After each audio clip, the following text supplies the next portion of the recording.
boy. Good boy, son. Good boy.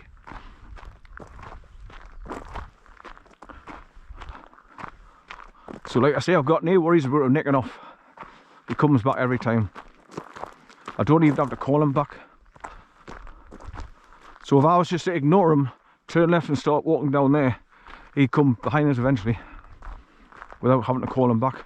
But where the dog is there now, this is where, that's the track that you'll be coming back to come to the stone. If I just do the short circular walk, not the massive one.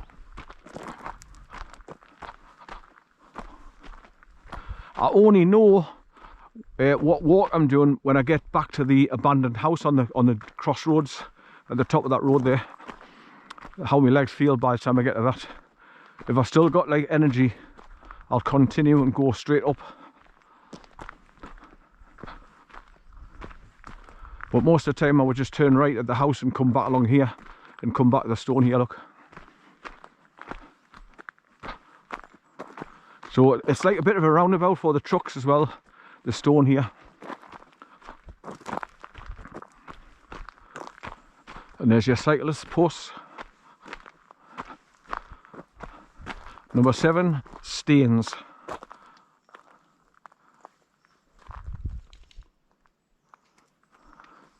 That's got 7 border on it. Good boy, son, good boy. Right, so this is the huge slab of stone that's got a hole right through it, look. It's about 10 inches diameter, 11 inches.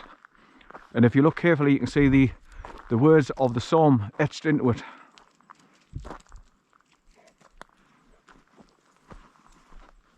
I'm going to go around the other side though, so I can get closer to it, because there's a big swamp there and there's water down below, so you can't go that way. And on this green fencing here, it had painted in white. It looks like it's LINNS, L-I-N-N-S, LINNS. So this area is LINNS. They always name the areas where they're cutting the trees down. But you can hear a buzzard. Right, let me go around the other side of the stone here, so you can see a side view, how thick the stone is, look. It's just basically a big slab of stone. They've drilled a hole through it. Now you hear the buzzards, listen to them. That's what you come out the countryside for. And that's, I think I'll be doing the short walk today, to be honest. So when I get right round there to the Duns, then turn right and come right along the top road, get to the abandoned house on the junction, turn right and come back along this way, look. Because normally that's enough for a walk. Right, let's have a look at these words on this side.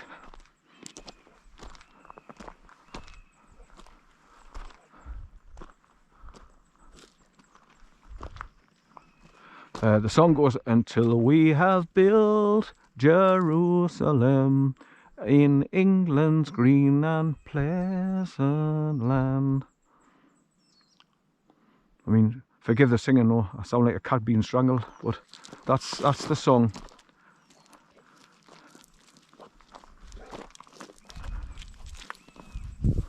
Bring forth upon all clouded hills.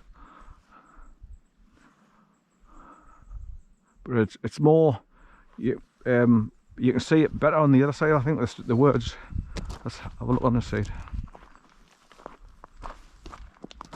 Right, here we go.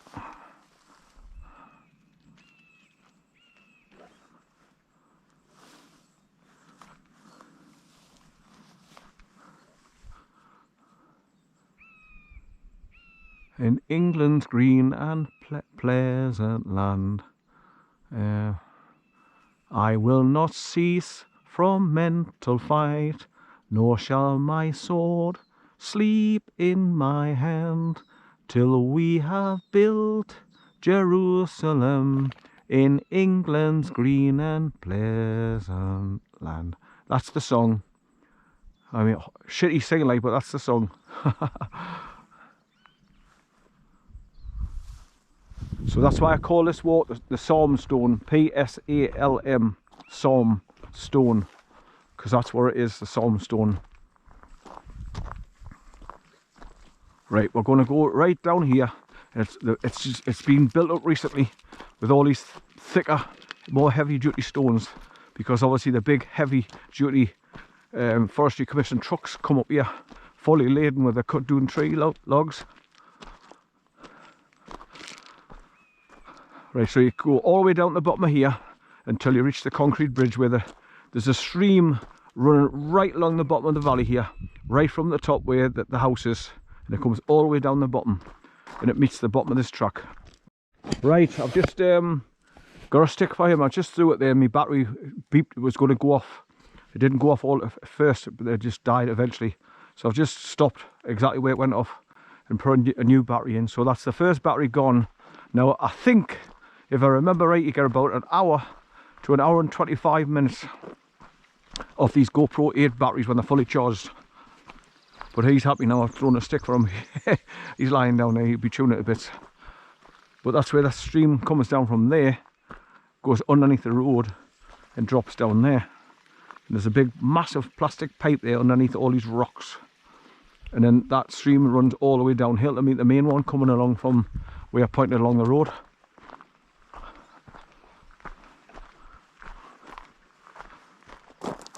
Right, so far so good.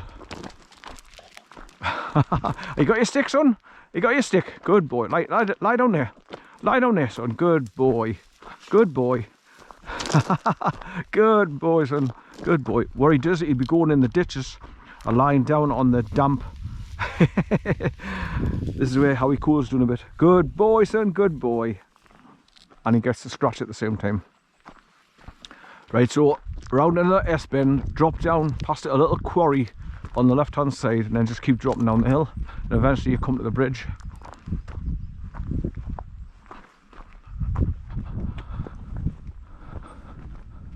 So this is the joy that he brings me out of, you know, it's worth the drive to bring him out here to see how happy he gets, and it puts a big smile on my face as well, so we both benefit from each other. Now that I've got him permanently in the house, I mean, I've got him in my habits, where he gets up and blah blah blah. He knows what I'm doing, he knows when I'm getting ready, he knows when I'm putting my shoes on. He's got me sussed, and vice versa. And I know how far I can push him, and he knows how far he can push me. Before I start shouting at him and telling him off. I smack him on the arse now and again with the handle of the leader when he gets really bad. But hopefully, after a few more weeks with me, he's going to settle right down and just become a much better all-round dog. I mean, he's a hell of a guard dog. I mean, if anyone comes anywhere near the house, he barks like hell. And when he barks, the earth shakes. So the window cleaner is reluctant to come in the back garden unless he knocks on the door first to see if the dogs would. People that come and put leaflets through your door, he hates them. So when he barks, they put them through the letterbox quick and nick off quick. Right, so that stream, river, that's coming all the way along the valley back there. I can just see bits of it there now. Right down the bottom. Gives that stick. Gives it, yeah, gives it. Gives it, yeah, gives it, yeah, gives it. He's strong as a bull. Trying to win a fight with a tug of war. You lose every time. Gives it, yeah, give us it. Give us it. Good boy, good boy. But this is what you do to bond with your dog. You take them for walks, you play with them. They become to love you, and they'll guard you with their life. Respect you as the alpha male that's in charge, so they do as they're told when you give them commands. But you build up that trust over time with your dog, right from being a puppy. I mean, obviously when I first started bringing him out, he's still in that puppy stage where he was chewing everything anyway, and he was only like 18 months. But once he reached the age of 2, he started to settle right down again because he's maturing. But now look at him, he's fantastic now.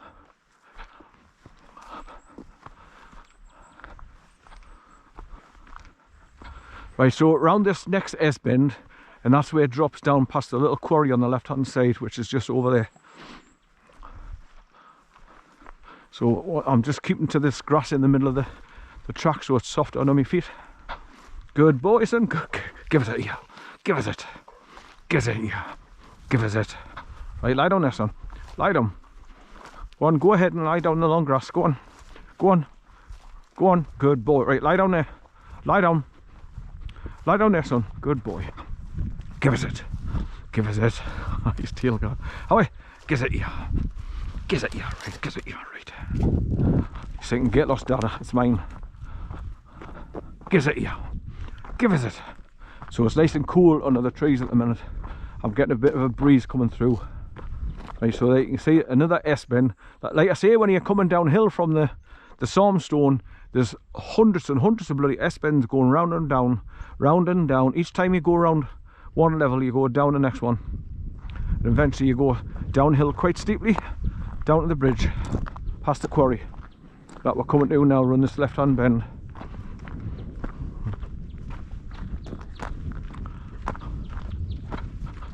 Good boy, son, good boy. This is what Corn used to do, exactly the same. Pick up a stick, run forward, find a place to lie down so you can chew it. And then he just lies down in the long wet grass to cool off. And then give him a chance to bite and splinter the stick that he's got.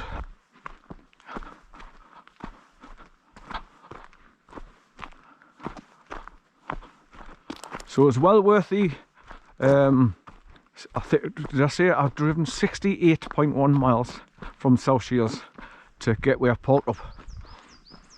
So it's well worth it to bring him out and let him roam free off the leader.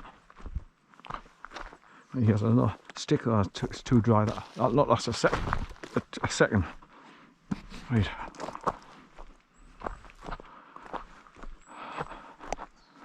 Right, I'm going to take the cap off and just turn it run. Have a look at the counter display on me the front window. Right, so give us 2 seconds. Yeah, 6 minutes 47, blah blah blah. Right, so it's counting down, but I not know how long I've getting from the batteries until I get back home, upload them onto my computer. Then when you see the list of videos, and it'll say such and such 1, 11 minutes 47, such and such 2, 11:50 whatever, or 11:47, all the way down each section. And like I say, add them all together, 23 minutes to join them into one video.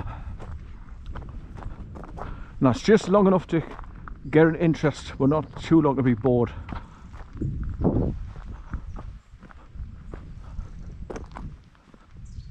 But you can see that's quite a big drop going down there to meet where the river's carved its way right through the bottom of this canopy.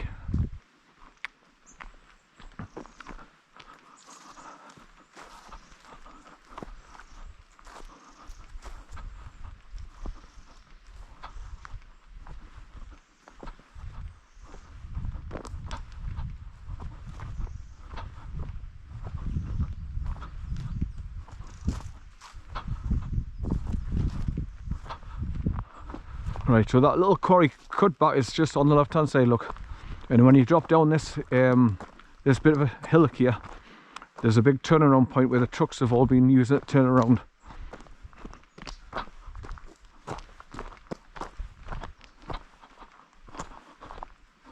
It's all overgrown now, this quarry. You can't see it as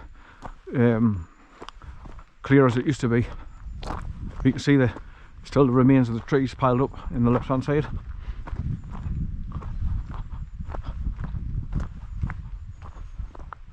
Right, so I've got to drop down where the dog is here now, and then just down the next ramp you come down onto the concrete bridge where this river on my right hand side comes to meet the road and goes underneath to the left.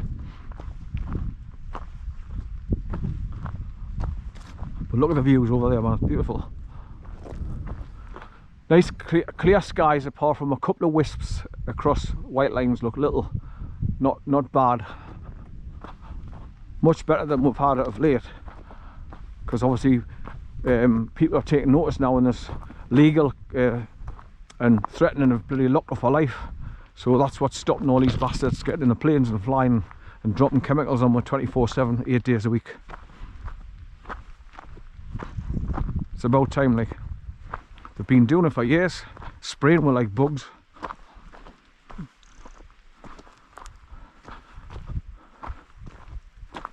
But what I can't get is the actual, the pilots are actually willing to get in the plane, flying along at such the altitude that they get to. They'd actually flick the switch, and he knows he's dropping loads of killing chemicals all over the land and in the water. And I mean, if he's got a wife and children, he's dropping it on them as well. So it's got to be a massive amount of money that's driving them to do it, which is usually, or they're getting blackmailed. You know, they've got things on them like you've been kiddie fiddling, so you better do it, or we'll put your story in the newspaper and you won't be able to walk the streets, and your kids will get attacked at school, all that kind of thing. So that's what they do, they scare you shitless into doing what you've got to do, what they want you to do. Same as politicians, they're all bent pedophile children, kiddie fiddlers. So they don't want their secrets coming out, so they just do as they're told. Pass all these bloody laws and statutes on behalf of the globalist elites. That's how they've kept the power for years, by blackmail and money and power, and positions of high power themselves, like judges, top of army, top of police, and they look out for one another. All these pedophiles in the pedophile rings.